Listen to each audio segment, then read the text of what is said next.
கடவுள் எப்ப நம்ம கிட்ட வருவாரு தெரியுமா? நம்ம பல துரோகங்கள், பல அவமானங்கள், பல கஷ்டங்கள், என்னடா வாழ்க்கை இது அப்படின்னு தோணும்.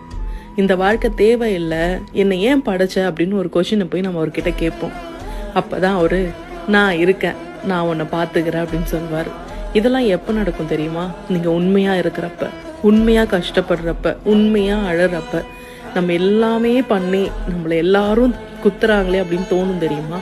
அப்போதான் கடவுள் அந்த இடத்துல நம்ம கையை பிடிச்சிக்குவார்.